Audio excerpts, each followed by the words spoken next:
We're now going to look at the later Mayan cities I'd mentioned, which are Uxmal and Chichen Itza. If you look at the locations of these cities, they're up in the Yucatan Peninsula, where again, the other cities were down here more in the center of Mesoamerica. So we're moving up into this Yucatan Peninsula area where we see the Mayans inhabiting, it being a little bit more stronger, right, in the later days, right, of the empire, essentially. So we'll be looking at Uxmal and Chichen Itza. Uxmal is known for its monument, the Pyramid of the Magician.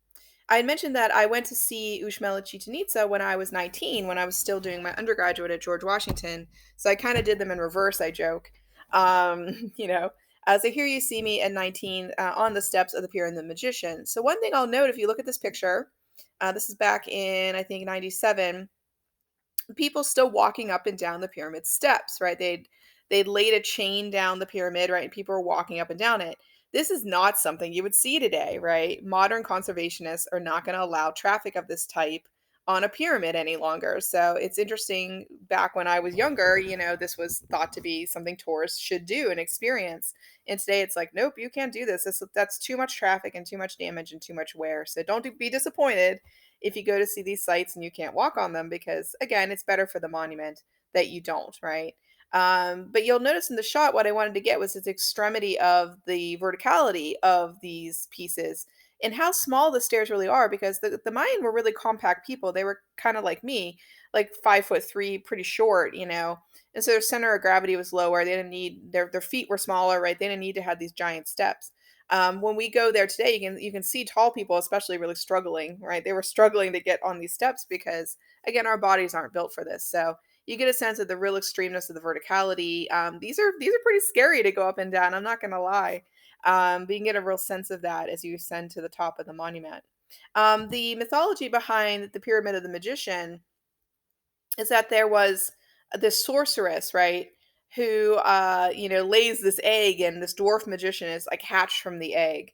And of course he's thought to be a demonic thing, an evil thing, right? And so he's given a task to build this pyramid, right? To build this pyramid in a day or die, right? And so he did, because he didn't want to die, right?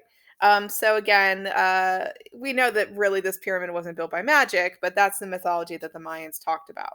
Notice that the pyramid here at Ishmael, and these are my own photographs. You'll notice they are, they're not digital photographs, they're photographs from the time I went there. The pictures will show you that this temple, of course, is in a different region than Tikal. Notice it has a different look to it as well. So you often see a lot of regionality in how they would build their temples. I wanted to speak a little bit about the gods here as well and show you some structures that we can look at to see how they depicted their gods. So here you're seeing the Palace of the Governor, which is one of the major structures on site, and also the nunnery. Notice that the names of these places, the Palace of the Governor, the nunnery, these are Western names. These are not things that the Ushmelians, right, called these things, and we don't know what these things were actually used for. So, were rulers living here? Was it a convent? Probably not, but we don't know what it is, so we just make up names for these things. At these structures, you'll notice there's this almost 3D like decoration, right, on the pieces, right? This very geometric type of patterning, right, on a lot of the structures. And we actually refer to that as Puch style decoration, named after this region, which is known for its Puch Hills, as we call it. So the Puch style is regional to this area of the Yucatan Peninsula. You don't see this kind of imagery in Tikal. You don't see it, at Copan. This is a later style. And it has that, again, 3D kind of visual to it where it's stacked, or it comes out of the piece, it's layered, right? In this image, you can actually see depicted the feathered serpent Quetzalcoatl.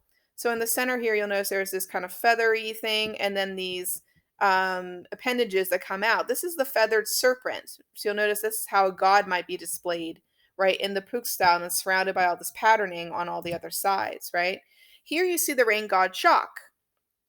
And again, if you look at it, you'll notice it has the eyes, right? And then the fangs, perhaps on the other side, the nose in the center. It has very zoomorphic type of qualities to it. And notice again the use of multiplicity, or the layering of something over and over and over again. So Quetzalcoatl on one of the buildings, Shock the rain god over here, and a ruler here who is actually called Lord Shock after the rain god, created the imagery that you see here at Uxmal. And it's thought that he was trying to sort of signal, like, as your ruler, I bring the rain, I bring fertility. So notice there's a lot of political messages often behind why this stuff gets created and why it gets put onto buildings. But again, it's related to the larger issue of the gods and how you would depict them. At Uxmal, you can also see the ball court, which was a popular game for Mayans, right? They loved their ball game. How was the game played? The game was played using big rubber balls that had to be hit using the waist. No other part of your body. It wasn't like soccer, like you couldn't use your head or your hands or anything like that. You literally could use your waist to bump this between you and your partner and try to get it through the hoops or the rings that you see. Now I'm about 5'3", so again, you can think about how far off the ground these hoops really are. And I mentioned that Mayans were built somewhat like me, so they were not very tall people. They were more compact and shorter, stockier. So this would have been a very difficult game to play. And for the longest time, I was like, there's no way that anyone could have played this game. I just sort of chalked it up to mythology. And then when I was down here on my second trip in 2006, they actually were going to do like a reconstruction of a ball game. So we saw these actors essentially practicing the Mayan ball game and actually playing it and playing it the right way with their hips and getting the balls through the hoop, these big rubber balls. And I was like, well, I stand corrected. You know, obviously the body is capable of amazing things. So I actually saw people playing the ball game and was like, okay, they did actually do this, right? They did actually play this game. So it's a popular entertainment. Now it goes back and forth amongst Mayanists about whether the losing team lost their heads, and it's something Mayanists argue about.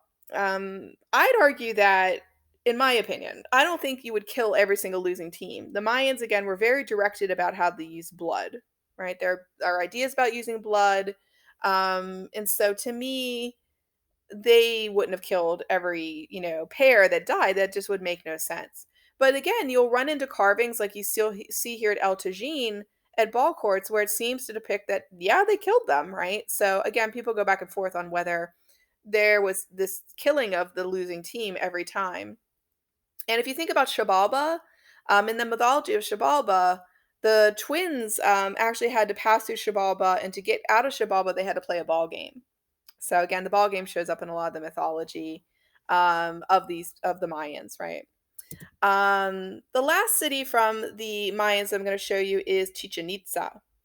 And Chichen Itza is known as the mouth of sacrifice. So that's what its name translates to. And why? Because they had a very large, what we call sacred cenote here. Cenotes are sinkholes.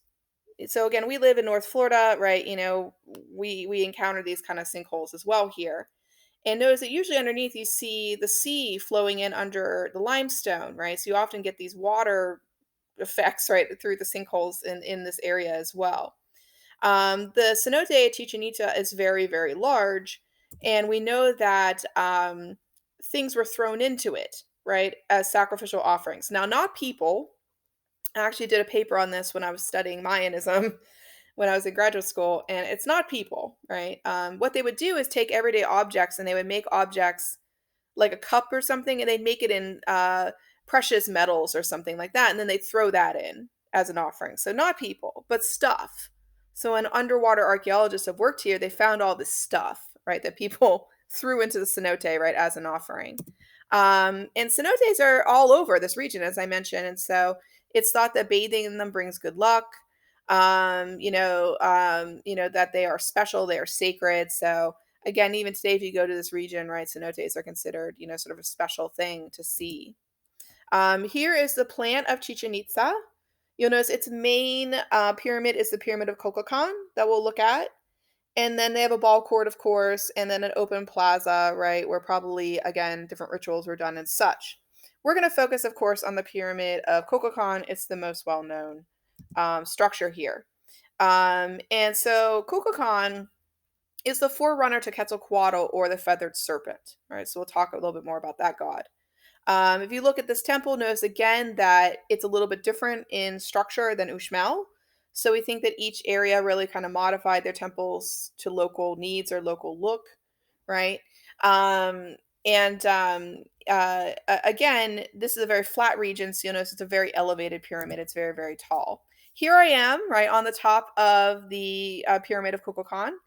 And notice that these stairs are so steep that if you try to look over the side and see the stairs, you cannot see them, right? They're so steep. It was scary getting up to the top of this thing. I will not even lie. I'm not good with heights. And so I kind of had to go up on my butt and go back down on my butt. I just went step by step on my butt. I was like, nope. Very, very steep staircase. But when you get up there, you realize that they were basically building artificial mountains, right? They were building them for the gods to connect to the gods. But again, these also could function to show you what was going on in your territory, right? To see out into the distance and say, do we see movement? Do we see people coming, right? What do they want if they are coming? Are they friendly? Are they not friendly? Again, these were artificial mountains in a sense, we think. The Temple of Kukulkan has a little fun thing that goes on with it is on the spring solstice, Kukulkan actually appears. So the way that the temple was designed was to have the solstice actually create this idea of an undulating snake. Do you see him going down the staircase, and then his head is at the bottom, right? So it's just a really cool way that they use the temple to actually make the god appear, right? In a sense, right? Make the god happen. And the temple is actually a math problem, which shows the logic of the Mayans. You take each side, and each side has 91 steps. And then the temple at the top is counted as one. And then you get the days in the year. So again, four sides, right, times 91 steps, plus one, which is the temple at the top. And you get this problem like waiting to be solved. So I always think that's really, really cool. And again, speaks to their scientific sort of thinking about this. Imagine the kind of science that you have to be able to employ to make all this happen with this temple, to make that snake appear, right? It just blows my mind. It's really, really a cool thing to consider. And again, Kukulkan, plays with this idea of zoomorphic imagery by using this idea of the feathered serpent, the snake, right? Again, Quetzalcoatl with the Aztecs will be the more popular version of Kukulkan, right, as he moves into that mythology, but it's still important here as well. And why is he so important? Quetzalcoatl, the return of Quetzalcoatl as a god was actually returned to the events, right, of 2012. Quetzalcoatl in mythology is said to be a white, shining man, right? He's white and shining. And if you think about what Mayans would have looked like, right, this would have been the opposite of what they would have looked like. Who left his people and was said to return at some point. So actually, when the Spanish show up, when the Europeans show up, a lot of people thought it was Quetzalcoatl coming back, and that's why they were hesitant to kill the Spanish or attack the Spanish because they thought that the Quetzalcoatl myth was playing itself out. So, some bad twist of fate, right, for these people. But again, this idea of Quetzalcoatl's return, it was actually linked to also the events of 2012, and so the mythology kind of keeps playing on out through right Mayan history and Mayan thinking. You can see imagery related to jaguars here. So I'd mentioned that jaguars are considered power animals in these cultures, felines, power animals, right?